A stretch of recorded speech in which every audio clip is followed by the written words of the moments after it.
요즘 이제 그로스 이렇게 딱지가 나오네요. 그로스 딱지가 나와서 이대로 붙이셔도 상관없을 것 같아요. 오늘 작업은 이렇게 20박스 정도 나가네요.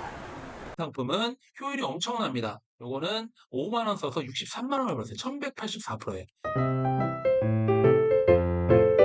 프라이어입니다. 오늘은 이제 그 로켓크로스 관련돼서 한번 입고와 출고, 그 다음에 그 광고 운영까지 한번 세 가지 콤비로 한번 보도록 하겠습니다. 그 입고는 이제 로켓크로스 센터 지정해서 상품별로 어떻게 물품을 보낼지 입고하는 방법 한번 알아보고요. 출고는 실질적으로 제품을 포장하고 보내는 방법에 대해서 알려드리도록 하겠습니다. 그 다음에 이제 제일 중요한 거는 아무래도 이제 입고된 다음에 그 광고 운영까지죠. 광고 운영을 또 어떻게 하면 가장 효율적으로 하셔서 매출을 증대하실 수 있는지 한번 세 가지 스텝별로 알아보도록 하겠습니다. 네, 화면 보도록 하겠습니다.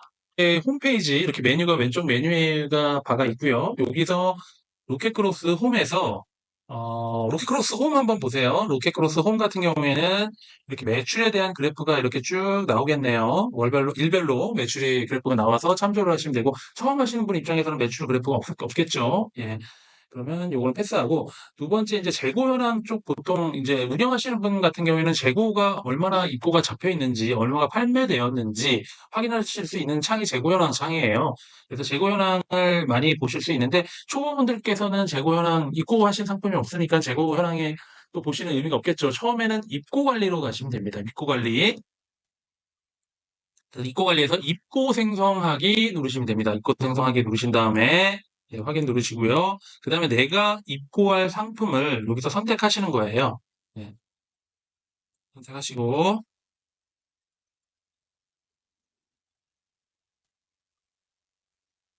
네, 제가 오늘 입고할 상품은 요 상품을 입고를 하도록 하겠습니다. 옵션 중에 요 상품만 입고를 한번 진행을 한번 해볼게요. 그러면 먼저 이제 배송 유형이 세 가지가 나옵니다.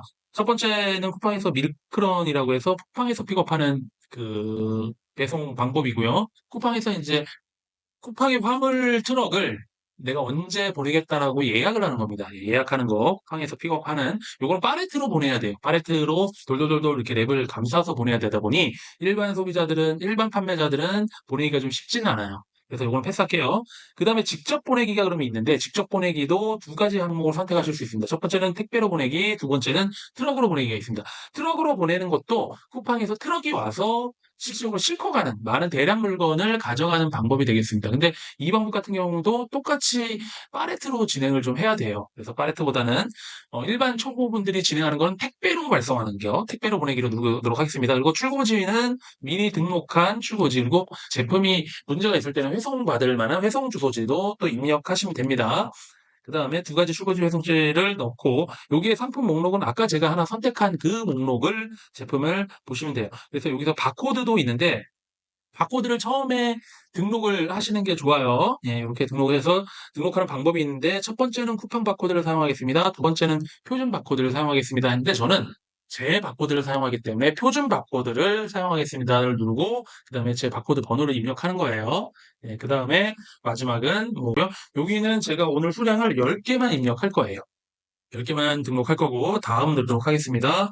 그리고 물류센터는 오늘 8월 30일인데 31일 날 도착하는 토요일 날 도착하는 센터가 이렇게 나와요. 네, 고양일 센터로 박스를 하나 잡아보도록 하겠습니다. 다음으로 잡고 박스는 제가 여러 박스를 보낼 게 아니고 한 박스만 보낼 거예요. 한 박스에 이거는 박스를 잡을 때는 이제 이 상품의 박스 수가 몇 개 나올지 한 박스에 몇 개가 들어가는지를 미리 예측하셔서 그 박스별로 진행하시면 좋습니다.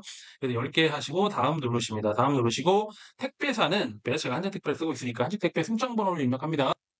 네, 이렇게 입력을 좀 하고요. 그 다음에 밑에 이거 무조건 동의해야 돼요. 동의하고 제출하기 누르시면 센터에 지정이 됐어요. 센터에 지정이 됐고, 그 다음에 요거 입고 시 가장 쉽게 실수하는 5가지에 대해서 한번 말씀을 드릴게요. 회송이 많이 돼요. 회송이 많이 되는 걸 상황을 말씀드리겠습니다. 상품 옵션명이나 유통기한을 넣지 않으면, 부착하지 않으면 바코드만 들어가 있는 걸 회송된다는 얘기예요. 예, 어떤 상품인지 모르니까 쿠팡에서.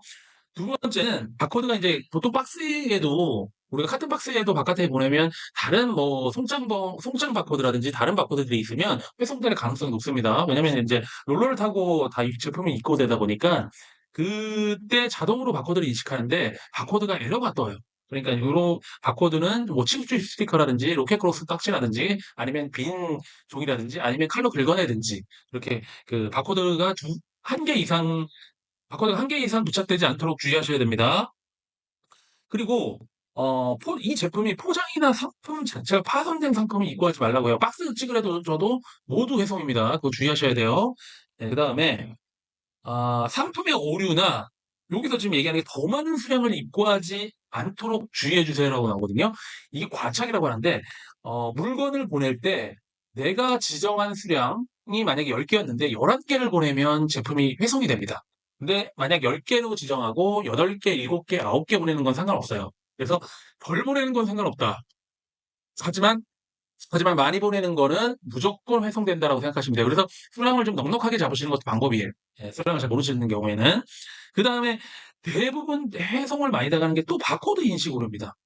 예. 바코드를 실질적으로 부착하지 않는 상태에서 회송되는 거고, 그리고 바코드가 훼손됐거나, 그리고 바코드가 잘못 부착되어 있다고 하는데, 보통 이제 중국에다가 요청할 경우에 바코드 사이즈에 따라서 이렇게 사이즈를 임의적으로 늘리다 보니까 바코드 라인이 뭉개져서 잘못 익히는 경우가 많아요. 그래서 그런 경우도 주의하셔야 됩니다. 그래서 바코드는 꼭 한번 찍어 보세요. 휴대폰에 있는 QR코드라든지 바코드 어플을 통해서 꼭 찍어 보시고 읽어 보셔서 정확하게 바코드가 익히는지를 확인하셔야 됩니다.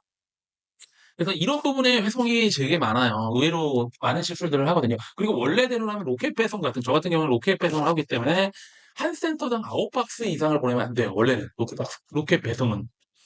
근데 이제 요즘 로켓크로스를 보니까 뭐 9박스 이상 보내도 유연하게 다 받아주더라고요. 그래서 그런 건 다 문제 없이 보내시는 것 같아요. 송장 번호를 잘 모르실 경우에는 아무 택배 잡으시고 0000 잡으셔도 송장이 다 기록이 됩니다. 그리고 물건 다 보내줘요. 그래서 편의점에 보내시든 우체국으로 보내든 아니면 다른 택배로 보내든 전혀 상관없습니다.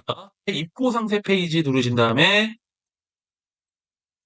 여기서 물류부착 문서를 인쇄하셔야 됩니다. 물류부착 인쇄 한번 열어볼게요. 그러면 이렇게 PDF가 열리고요.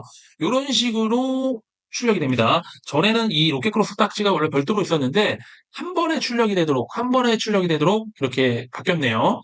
고양 1 로켓크로스 박스 1-1 뭐 이런 식으로 하고 상품명 적혀져 있고 운송장 번호, 수량이 이렇게 적혀져 있습니다. 네, 요거대로 출력을 하셔서 이따가 바코드 출고 쪽 보내는 박스 윗면에 붙일 거예요. 근데 만일 한 박스에 혼용된 제품, 예를 들어서 옵션 A, B 컬러, A 컬러는 화이트, B 컬러는 블랙이라고 쳤을 때 그거를 한 박스에 넣어도 상관없거든요. 근데 그럴 경우에는 이 물류 동봉 문서 인쇄를 누르셔서 그 안에 인쇄물을 동봉하셔서 보내셔야 됩니다. 예, 박스당 한 컬러면 상관이 없어요. 물류 부착 문서만 인쇄하시면 돼요. 그 다음에 바코드 인쇄 있죠. 바코드 인쇄는 이렇게 A4에 40칸 정도 돼 있거든요. 요거 누르시고 인쇄하기 바로 누르셔도 상관없습니다. 그러면 요 한 장에 인쇄가 눌렀는데 뭐 우리가 이렇게 붙이는 스티커 있는 그 라벨지로 A4지 넣은 다음에 인쇄하시면 잘라서 사용하시면 돼요. 임시적으로 하시는 경우는 저는 이제 바코드를 사용하고 있지만 송장기를 통해서 예, 우선은 이걸로 이렇게 임시적으로 보내실 수 있습니다. 예, 그러면 출고 한번 확인해 보도록 하겠습니다. 이거는 이렇게 끝났고요. 네, 저는 아이라벨 2 바코드를 소프트웨어를 쓰고 있어요. 그래서 20장 정도 하도록 하겠습니다. 바코드 작업을 중국에서부터 해오면 좋은데요. 이거는 좀 안 돼 있어가지고 이 손잡이에 연결이 돼가지고요. 바코드가 이렇게 나오게 돼 있어요. 손잡이는 이제 DT백이라든지 엑스프린터 10만원짜리, 8만원짜리 그거면 됩니다. 네, 이렇게 출력된 바코드를 이제 제품마다 붙이도록 하겠습니다. 출고할 때는 준비물은 항상 이 로켓크로스 스티커예요. 로켓크로스 스티커가 이렇게 취급주의처럼 돌돌 말려져 있는데 제가 지금 이렇게 뜯어 갖고 온 거예요. 지금 수량이 부족해서. 로켓크로스 스티커로 붙이시면 되게 편리하십니다. 먼저 이제 로켓크로스가 나오면 송장을 분리시켜 줘야 돼요. 오늘 제가 로켓크로스도 이렇게 있지만 로켓크로스가 요즘 이제 바뀌었나 봐요. 이렇게 인쇄가 되는데 저는 이면으로 인쇄를 합니다. 이면 한 면으로 인쇄하면 양이 많으니까. 이거는 이제 오늘 로켓 배송 나갈 거 서류. 네, 오늘 로켓 배송 나갈 서류도 오다가 많이 들어왔네요. 이거는 일단 두고 로켓크로스는 이런 식으로 이제 프린트를 한다. 프린트를 하는데 저 같은 경우는 한 면씩 하는 게 아니라 두 면씩 이렇게 뽑습니다. 그래서 두 면씩을 좀 잘라 볼게요. 지금 로켓크로스 오늘 나갈 것도 수량이 좀 꽤 있어요. 저는 이제 물건 들어오는 날, 저기 제품들을 다 보내거든요. 근데 원래대로라면 로켓크로스가, 로켓크로스가, 원래 이제 로켓 배송 같은 경우에는, 한 센터당 9박스밖에 못 들어가요. 로켓 배송의 경우는. 안 그러면 다 회송입니다. 근데 요즘 이제 보니까 로켓크로스는 조금 유해해요. 유해서 수량이 뭐 아무나 들어가도 상관이 없더라고요. 먼저 이렇게 잘라주고 그 다음에 송장 있잖아요. 송장을 매칭시켜요. 송장을. 오늘 나가는 수량도 꽤 있으니까 4776 80 이렇게. 그러니까 송장 하나, 로켓크로스 요 라벨 하나, 부착 문서죠. 4824. 로켓크로스 같은 경우에는 이렇게 송장 하나랑 부착 문서 하나를 붙여야 됩니다. 예, 그래서 송장 하나하고 부착 문서를 할 경우에는 이렇게 한쪽 면에 붙이시고 한쪽 면은 이런 식으로 문이 개봉되는 거 양쪽으로 이렇게 붙이는 게 원래 정석입니다. 이런 식으로 이렇게 한쪽 면에 하나 붙이셔야 되고, 여기 박스를 보낸다고 볼게요. 그러면 여기서 하나를 붙이셔야 되고, 그 다음에 요거 같은 경우는 한 면에 원래 양쪽 면 두 면이랑 윗면 한 면, 그 다음에 원래는 요 면을 다 둘러서 5면을 하라고 하게 되어 있어요. 근데 보통 3면, 윗면하고 양쪽 큰 면에 넓은 면 3면만 해도 크게 문제는 없습니다. 그리고 여기 같은 경우에는 왜 이걸 하나 더 붙였냐면, 이렇게 바코드가 있잖아요. 롤러에 다 들어가잖아요. 롤러에 들어가면서 바코드를 익히는 시스템인데, 바코드가 이렇게 박스 외면에 있으면 회성을 당해요. 그러다 보니까 뭐 어떤 테이프든 뭐든 띄어내시든 그렇게 하셔야 되는데, 이제 빠른 작업하기 위해서 여기다 그냥 바코드를 가린 거예요. 맞추겠습니다. 네, 오늘 로켓크로스 작업을 다 마치도록 하겠습니다. 로켓크로스 이렇게 스티커 이렇게 양쪽 면에 두 면에 붙이셔도 되고요. 스티커를 양쪽 면에 붙이셔도 되고, 맨 위에는 요즘 이제 크로스 이렇게 딱지가 나오네요. 크로스 딱지가 나와서 이대로 붙이셔도 상관없을 것 같아요. 오늘 작업은 이렇게 20박스 정도 나가네요. 이렇게 하면 저는 택배로 보내요. 센터별로 나눠가지고 택배로 발송합니다. 오늘 로켓크로스 작업 다 완료했습니다. 세 번째 제일 중요한 로켓크로스의 매출 내기입니다. 매출 내기에서는 광고 운영을 효율적으로 하셔야 돼요. 광고를 운영하시는데 초보 셀러분들이나 광고 운영에서 노하우가 많지 않으신 분들은 이거 두 가지만 기억하십시오. 첫 번째는 무조건 AI 스마트 광고를 운영하세요. AI 스마트 광고는 소비자들이 지금 당장 찾고 많이 팔리는 상품을 자동으로 올려줘서 판매를 촉진하는 광고 기법이에요. 네, 그래서 내가 직접 지정하지 않아도 AI 스마트 광고는 각 계정당 하나만 운영하실 수 있거든요. 그래서 한 개 온만 하시면 등록한 모든 광고가 들어갑니다. 그래서 지금 한번 볼게요. 하나가 들어가니까 AI 스마트 광고를 지금 운영하고 있죠. 지금 운영하고 있는데 이 상품을 한 번 더 클릭하세요. 한 번 클릭하시면 세부 항목으로 들어가세요. 저는 지금 이제 보니까 집행 광고비가 43만 원에다가 광고 전환 매출이 160만 원, 383%로 돼 있네요. 목표 광고 수익률은 510%, 전환율 2.77% 내고 있겠습니다. 여기서 한 번 더 누르고 들어가세요. 한 번 더 누르고 두 번 누르고 들어갑니다. AI 스마트 광고에서 두 번 누르고 들어가면 이런 식으로 모든 광고가 발생되게 뜨게 돼 있어요. 여기서 맨 위에 있는 거는 오른쪽으로 이렇게 가시다 보면 집행 광고비 순이 있습니다. 집행 광고비. 예. 집행 광고비 순으로 모든 상품들이 정렬이 되는데요. 자, 이거 한번 보세요. 1번 상품은 9만 원이 됐는 9만 원을 써서 29만 원을 벌었어요. 329%네요. 그리고 2번 상품은 효율이 엄청납니다. 요거는 5만 원 써서 63만 원을 벌었어요. 1184%예요. 요런 거 같은 경우에는 매출 최저가로 따로 빼서 운영을 하시는 거를 추천드립니다. 지금 이제 보셔야 될 거는 AI 광고 중에 이렇게 광고비를 많이 먹는 아이들 중에 이런 식으로 효율이 안 나는 애들 있죠. 89% 아니면 110%짜리 아이들은 잘 지켜보세요. 지켜보시다가 내가 가망성이 없다고 판단하시면 얘는 광고에서 빼기를 제외하셔야 됩니다. 예, 제외하셔서 빼내셔야 돼요. 제외해야 하는 방법은 다시 한번 이따 알려드릴게요.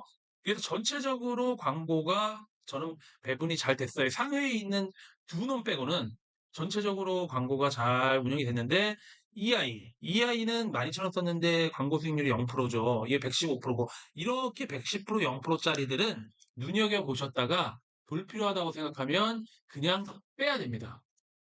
불필요하다고 생각하고 빼야 되고, 이렇게 광고율이 높게 나오는 아이들은 어, 매출 최저가로 따로 빼셔서 밑에 있는 다른 상품들한테 광고를 운영될 수 있도록 기회를 주셔야 돼요. 그래서 잘 팔려도 빼야 되고 안 팔려도 빼야 됩니다. 잘 팔리면 매출 최저가, 안 팔리면 그냥 죽이셔야 돼요. 죽이는 걸 판단해 보세요. 그래서 두 가지 기억하실 거는, 첫 번째, AI 스마트 광고를 운영한다. 광고를 운영하되 상위에 있는 집행 광고비 순으로 아이들을 지켜보고 빼낸다. 빼내서 매출을 하든지 아니면 죽이든지 둘 중에 하나 선택하셔야 돼요. 그래서 두 가지는 AI 스마트 광고 첫 번째 운영하시고, 얘를 광고 운영하는 거예요. 두 번째는 무조건 빼내셔라. 두 번째입니다. 빼낸 방법 알려드릴게요.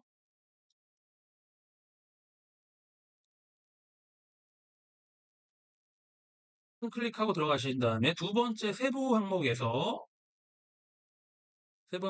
수정 들어가시면 됩니다. 수정 들어가시고 여기서 특정 상품 제외하기 있죠. 여기서 상품 골라내가지고 이쪽으로 오른쪽으로 빼내시면 돼요. 오른쪽으로 제외 상품 이렇게 있죠. 이런 식으로 빼놓고 완료 누르시면 됩니다.